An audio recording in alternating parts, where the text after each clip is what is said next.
Shalom, selamat pagi Bapak Ibu, saudara-saudari sekalian yang dikasihi Tuhan.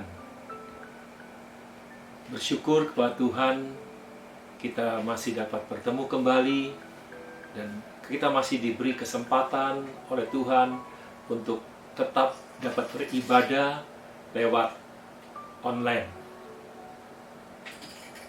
Kita dipelihara sampai hari ini, itu semua oleh karena kemurahan Tuhan. Dan biarlah pagi hari ini kita membuka hati kita untuk kebenaran firman Tuhan. Bapa di surga, kami bersyukur, kami berterima kasih. Tuhan baik, Tuhan tidak pernah meninggalkan, tidak pernah membiarkan kami. Kami ada pagi hari ini sebagaimana kami ada. Karena kami tahu kemurahan-Mu tidak pernah habis, tidak pernah berhenti dalam kehidupan kami. Kami boleh menikmati apa yang menjadi bagian kami. Terima kasih buat perlindungan, pemeliharaan istimewa buat kesehatan yang Tuhan berikan. Tuhan, kami sudah memuji, memuliakan Engkau, dan saatnya kami mau mendengar firman-Mu. Biar firman Tuhan akan menjadi penuntun kami, menjadi pembimbing kami, dan membuat kami makin hari kami makin mengerti kehendak Tuhan. Kami makin hidup menyenangkan Tuhan, dan hidup kami hidup benar dan hidup yang diberkati oleh Tuhan. Terima kasih Tuhan, kami mengucap syukur dan saat ini kami mau mendengar firman-Mu di dalam nama Yesus. Urapilah kami semua. Haleluya. Amin. Pagi hari ini saya berjudul Tuhan Yesus mencari yang hilang. Lukas pasal 19 ayat 10 mengatakan, sebab anak manusia datang untuk mencari dan menyelamatkan yang hilang. Saya ulangi lagi, Lukas 19 ayat 10, sebab anak manusia datang untuk mencari dan menyelamatkan yang hilang. Bapak, Ibu, Saudara yang dikasihi Tuhan, kenapa kita dicari oleh Tuhan dan diselamatkan oleh Tuhan? Itu gambaran seperti misalnya kita punya barang berharga, hilang, pas dicari. Karena apa? Ya, jawabannya satu. Karena kita berharga. Seperti dalam kitab Yesaya dikatakan, kita berharga di pemandangan Tuhan. Namun di dalam Injil Lukas pasal 15, itu ada perumpamaan tentang yang terhilang. Ada dirham yang hilang, ada domba yang hilang, ada anak yang terhilang. Inti dari semua itu adalah bahwa yang hilang ditemukan, maka ada sukacita yang luar biasa. Ya, kita tahu ada dirham yang hilang ditemukan, ada domba yang hilang ditemukan, ada anak juga yang terhilang kembali kepada bapaknya. Bapak, Ibu, Saudara yang dikasihi Tuhan, nah mungkin ada pertanyaannya. Mengapa terhilang? Siapa yang terhilang? Ya. Mengapa terhilang? Siapa yang terhilang? Dan bagaimana yang terhilang itu? Nah, kita mau lihat yang pertama, mengapa? Mengapa terhilang?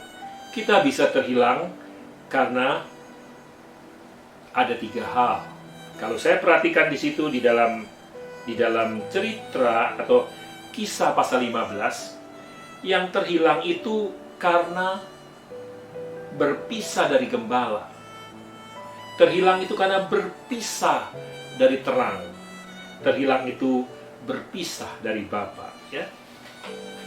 Kita tahu bahwa yang pertama itu di dalam Injil Lukas pasal 15, ya, dikatakan bahwa domba yang terhilang itu adalah domba yang keluar dari himpunan domba-domba yang lain. Dikatakan meninggalkan yang 99 ekor di padang gurun dan pergi mencari yang sesat itu sampai ia menemukannya. Ya, sampai menemukan. Jadi dicari karena berpisah dari gembalanya. Gembalanya harus mencari. Nah, makanya jangan kita terpisah dari gembala agung yaitu Tuhan Yesus. Itu terhilang pasti. Lalu kalau kita lihat gambaran yang kedua tentang dirham yang hilang, ya, itu juga begitu. Dirham hilang dicari. Dikatakan menyalakan pelita dan menyapu rumah serta mencarinya dengan cermat. Artinya apa? Menyalakan pelita, saya menggambarkan tadi kata berpisah dengan terang. Ya, makanya perlu terang supaya yang hilang itu bisa diketemukan. Mungkin nyelonong kemana, nyelip kemana gitu. Jadi kalau orang hidup di dalam kegelapan itu juga terhilang. Dan yang ketiga itu kita jelas tahu bahwa anak bungsu ya itu terhilang. Kenapa? Karena anak ini belum waktunya, dia bapaknya masih hidup, dia sudah minta warisan, dia pergi ke negeri yang jauh. Kemudian dia katakan di situ ya, dia menjual dia meminta bagiannya, dia hidup dia berfoya-foya. Tapi saat itu dia sadar, dia bilang, aduh aku udah berdosa kepada bapak. Artinya apa? Dia pergi meninggalkan bapaknya. Jadi saya mau menyimpulkan bahwa siapa yang terhilang? Yang terhilang adalah mereka yang berpisah dari gembala yang agung. Yang terhilang adalah mereka yang berpisah dari terang. Yang terhilang adalah mereka yang berpisah dari Bapa. Ya, dalam hidup dalam kegelapan itu terhilang. Nah, siapa yang terhilang? Sekarang tadi mengapa terhilang ya? Nah, sekarang siapa yang terhilang? Yaitu dikatakan siapa? Saya mau simpulkan dari ketiga cerita ini, semuanya itu menggambarkan kalau yang hilang itu ditemukan, ada sukacita, baik itu domba yang hilang, baik itu dirham yang hilang, maupun anak yang terhilang.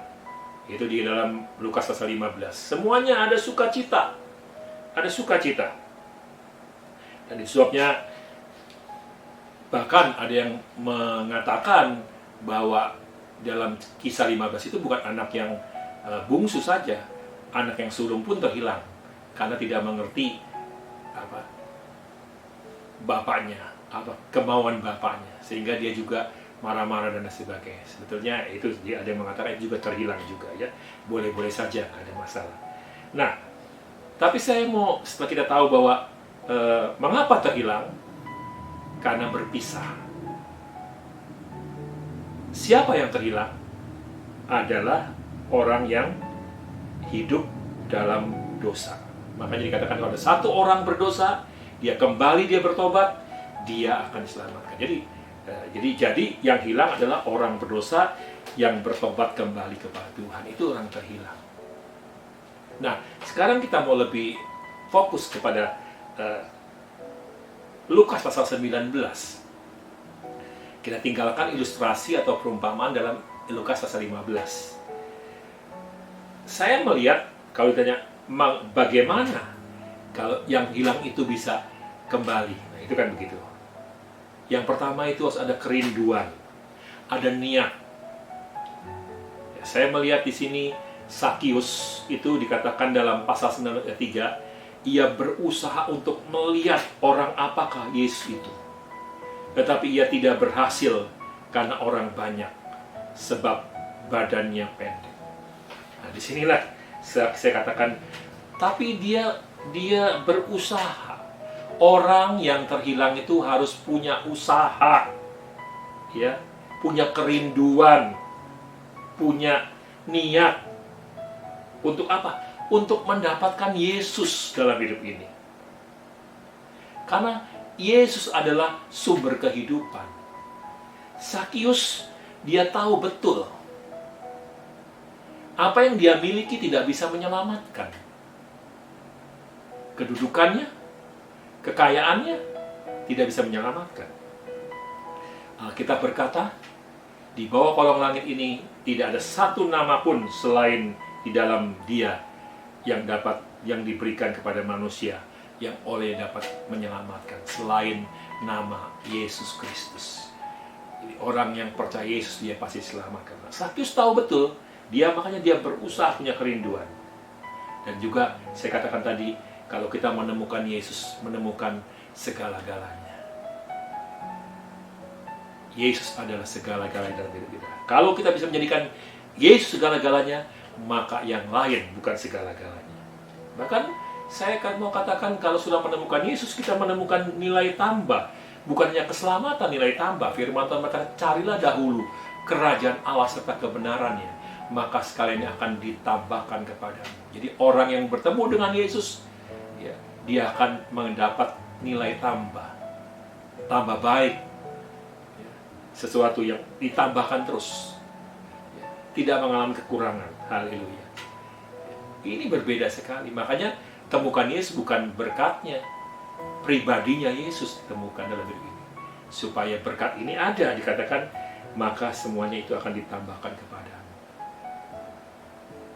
Ya, tambah kesehatan, tambah kekuatan, tambah sukacita, tambah semua. Tambah berkat-berkatnya.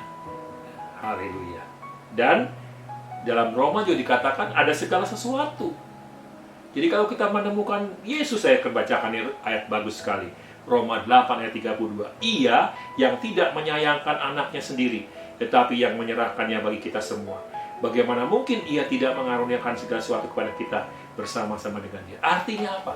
Kalau kita memiliki Yesus, kita bertemu dengan Yesus, ya, kita berjumpa dengan Yesus, kita menerima Yesus, dikatakan ia tidak bagaimana mungkin ia tidak mengaruniakan segala sesuatu. Jadi kita mendapat segala sesuatu.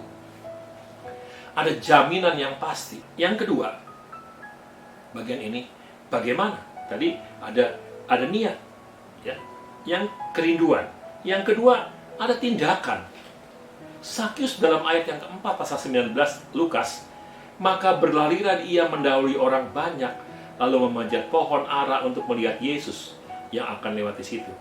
Jadi dia tahu, setelah dia punya kerinduan ingin bertemu, ingin melihat orang apa Yesus itu, lalu tidak berhenti di situ.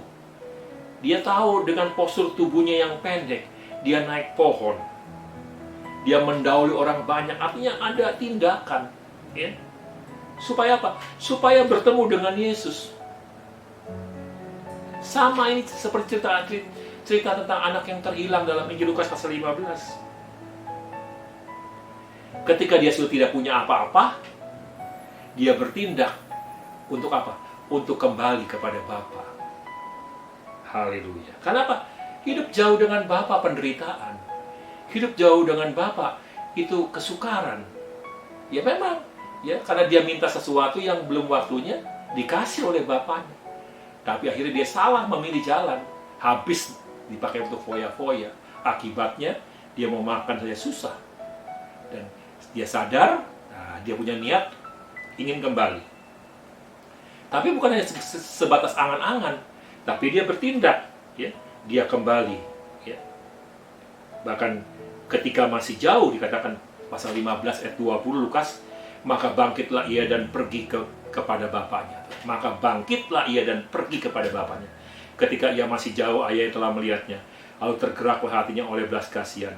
Ayahnya itu berlari mendapatkan dia, lalu merangkul dan mencium dia. Enggak dimarahi, enggak dibilang, waduh kamu anak yang kurang baik, kurang ajar. Tidak, dirangkul, bahkan dikasih pakaian yang bagus, dikasih cincin. Haleluya. Ya, artinya apa ini? Orang mau kembali kepada Tuhan. Begitulah kasih Bapa yang penuh dengan belas kasihan. Banyak orang ingin kembali kepada Tuhan, hanya ngomong tok, kepingin doang, kepingin berhenti merokok, tapi tidak ada tindakan. Kumpul sama yang suka merokok, yang gak bisa-bisa. Kepingin berubah, tapi gak bertindak. Cuman yang kepingin saja, kepingin ke gereja, kepingin melayani, tapi tidak ada tindakan. Kepingin terus dengan tindakan. Karena tindakannya bukan Sakyus yang melihat Yesus, tapi Yesus yang melihat Sakyus. Kita ini menarik sekali. Saya mendapatkan ini, wah saya berterima kasih sama Tuhan. Sesuatu saya mendapat iluminasi yang jelas sekali. Dia sudah naik pohon, tapi Sakyus itu tidak bisa lihat Yesus. Ini kenyataan. Dan memang nggak bisa. Dengan usaha kita mau ketemu Tuhan, nggak bisa. Kalau kita bisa bertemu dengan Tuhan, ya karena Tuhan berkenan ditemui. Kalau Tuhan berkenan ditemui, nggak ada masalah. Tapi kalau kita dengan usaha kita, nggak bisa. Kita ini orang berdosa, nggak bisa ketemu sama Tuhan yang Maha Kudus. Kapan kita tahu diri kita kotor, diri kita orang yang rusak, waktu kita datang sama Tuhan yang kudus, diperhadapkan dengan yang tidak kudus. Itulah, ya. Kita tidak akan pernah dapat bertemu dengan Tuhan, apalagi melihat Tuhan, jika Tuhan tidak berkenan ditemui. Ya, jadi makanya, hei Sakius, turunlah engkau. Artinya apa? Tuhan yang melihat lebih dulu. Dan memang dalam penyelaman juga begitu. Musa mau ketemu Tuhan, tidak diizinkan. Hanya belakang saja dalam Keluaran pasal 33. Tapi waktu Tuhan ingin bisa berhadapan muka dengan muka, kan ada betul. Ya, bisa memang. Kalau Tuhan yang memang mau bertemu dengan Musa bisa. Tapi kalau begitu Musa bilang mau lihat kemuliaannya, nggak bisa. Kita ini orang berdosa. Jadi kita bersyukurlah pagi hari ini. Kita adalah orang-orang yang diperkenan Tuhan, diberi kesempatan. Tuhan sudah menyatakan diri untuk boleh ditemui oleh kita. Dan Dia mau bersama-sama dengan kita. Dia mau menyertai kita. Kita boleh bertemu dengan Dia kapan waktu, di mana saja, kapan saja. Dalam doa-doa kita. Haleluya, puji Tuhan. Inilah kekuatan kita. Ya, haleluya. Jadi bukan hanya punya niat, punya tindakan, tapi yang ketiga adalah menerima. Nggak cukup. Sakius di dalam ayat yang ke-6, pasal Lukas 19 ayat yang ke-6. Lalu Sakius segera turun dan menerima Yesus dengan sukacita. Lalu Sakius segera turun dan menerima Yesus dengan sukacita. Nah, setelah dia menerima Yesus, dia dapat sukacita. Sama ketika Musa dalam Keluaran pasal 33 itu bertemu muka dengan Tuhan, Musa menerima kasih karunia, yaitu akan dibimbing dan mengalami ketentraman. Orang yang bertemu dengan Tuhan, hidupnya diubahkan. Mestinya ada sukacita. Jadi kalau orang bilang saya melayani Tuhan, saya cinta Tuhan, saya sering ibadah, suka doa, tapi hidupnya enggak bersukacita, saya meragukan sekali. Ada sesuatu yang mungkin ya dosa yang disimpan. Jadi hidup dalam ketakutan, dalam was-was terus, dalam kecurigaan, takut-takut ketahuan dan sebagainya. Tapi kalau orang yang hidupnya sudah dilepaskan dan bertemu dengan Tuhan, dia akan mengalami, ya, dikatakan Lukas 3 ya, Keluaran 33, kalau tidak saudara kurang percaya ayat 11, 33 ayat 11 gampang, 33 ayat 11. Ya. Kasih karunia dikatakan, dibimbing, dia mengalami ketentraman. Ya, saya bacakan ya, ayat 14 begini. Lalu berfirman, aku sendiri hendak membimbing engkau dan memberikan ketentraman kepadamu. Haleluya. Ya, seorang yang menerima Yesus pasti akan bersukacita karena Yesus telah memberikan sukacita itu bagi kita semua. Dan ini seperti yang diberitakan oleh para malaikat. Dalam Lukas pasal 2 dikatakan, ya, jangan takut, sebab sesungguhnya aku memberitakan kepadamu kesukaan besar untuk seluruh bangsa. Jadi kedatangan Tuhan itu memberikan sukacita yang besar bagi saudara dan saya. Tidak sampai di situ. Dia bukan hanya punya niat, dia punya tindakan, dan dia menerima Yesus sebagai Tuhan Juru Selamat. Tapi lebih itu, ya, ini yang luar biasa. Orang kalau ketemu Tuhan, orang kalau mau ikut Tuhan, ini berserah. Tetapi Sakius ayat 8, tetapi Sakius berdiri dan berkata kepada Tuhan, Tuhan, setengah dari milikku akan kuberikan kepada orang miskin, dan sekiranya ada sesuatu yang kuperas dari seseorang, akan kukembalikan 4 kali lipat. Haleluya. Sakius siap jadi miskin. Ya. Ketika dia dapat sukacita yang melebihi segala-galanya, kedudukan, kehormatan, yaitu sebagai pemungut cukai, kekayaan, tidak ada artinya dibandingkan dengan bertemu dengan Tuhan. Tidak sebanding dengan dia memiliki Tuhan saat ini. Kontras sekali dengan di Alkitab dalam Matius ya. Itu mungkin di pasal 19 ya. Itu dikatakan bahwa ada seorang pemuda yang kaya. Waktu itu Tuhan perintahkan, jual harta, bagikan kepada orang miskin. Nah, selalu hubungannya dengan orang miskin. Artinya apa? Kenapa orang miskin? Karena orang miskin itu adalah orang yang tidak bisa membalas. Dan memang Tuhan mau seperti itu. Tuhan perintahkan, bagikan kepada orang miskin. Seorang yang telah menerima Yesus, maka seluruh kehidupnya Tuhan akan menjamin. Artinya apa? Kalau Tuhan sudah bilang, Sakius ketika dia telah bertemu dengan Tuhan, dia bertemu dengan Tuhan, dia itu sudah nggak mikir lagi dirinya lagi. Sekarang hartaku adalah Yesus. Yesus yang menjamin hidupnya, bukan lagi yang lain. Waktu dia tidak akan khawatir, sekalipun sebagian hartanya habis, mungkin, atau mungkin kalau dia bilang, kalau ada yang aku peras, aku akan bayar 4 kali lipat. Artinya dia siap miskin. Nah, itu sebabnya di dalam Matius pasal 6 dikatakan ya, bahwa orang itu jangan kamu khawatir, Bapa di surga memperhatikan kita. Jadi saya mau katakan begini, kalau orang sudah terima Yesus, hidupnya dijamin oleh Tuhan. Tuhan bertanggung jawab. Jadi udah nggak usah takut lagi, jangan seperti pemuda kaya. Berat hatinya karena hartanya. Tuhan nggak tanggung-tanggung. Tuhan nggak suruh jual separuh. Karena emang tuh kalau ditanya sama Tuhan ya Tuhan suruh semuanya. Tapi Sakyus ini bukan baru separuh. Ya, semuanya. Artinya kamu siap nggak? Sekarang pengharapanmu bukan hartamu lagi, tapi Tuhan, kan begitu. Ya, sama yang mau melayani Tuhan juga begitu. Dan gak usah khawatir. Bahkan Yeremia mengatakan apa pasal 12:11. Tuhan punya masa depan yang baik buat kita. Ya, Paulus juga pernah berkata, malahan kuanggap rugi semuanya karena pengenalan akan Kristus. Haleluya. Saudara-saudara yang dikasih Tuhan, pagi hari ini kita bersyukur. Kita dulu terhilang, tapi kita ditemukan oleh Tuhan. Itu sebabnya jangan sampai kita terhilang kembali. Dan saya percaya Tuhan akan melindungi kita, Tuhan akan memelihara kita, Tuhan akan menjaga kita, Tuhan akan memberkati kita. Itu pasti. Ya. Nah, kalau saya simpulkan dari semua ya, firman Tuhan ini, bahwa sikap orang yang terhilang itu dia harus punya kerinduan, punya niat, sadar bahwa dirinya telah terhilang. Makanya kalau pagi hari ini kita mungkin sudah mulai jauh, berpisah dengan Bapa, itu terhilang. Cepat-cepat ya datang sama Tuhan. Tuhan nggak pernah menolak. Tindakan tuh harus, jangan nanti-nanti, sekarang saat ini. Jangan hanya kepingin saja, tapi tanpa perbuatan. Iman tanpa perbuatan itu mati. Kalau percaya Yesus, dia segala-galanya, datang pagi hari ini. Katakan, Tuhan, aku mau kembali kepada Engkau. Aku sudah jauh dengan Engkau. Aku ingin Tuhan mengalami seperti Sakyus dikatakan. Buka hati, terima, dan mendapatkan sukacita.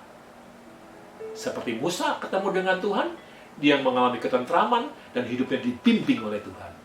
Orang yang ketemu dengan Tuhan, hidupnya akan dibimbing oleh Tuhan. Dan siap berubah.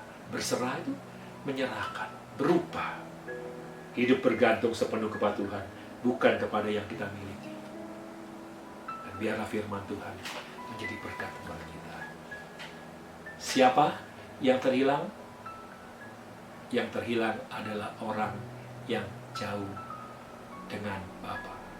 Mengapa terhilang? Mengapa terhilang? Karena berdosa. Ya. Ilustrasi dari Lukas 15, ketiga-tiganya, baik itu dirham, baik itu domba maupun anak, semuanya dikatakan menggambarkan yang terhilang itu adalah orang berdosa.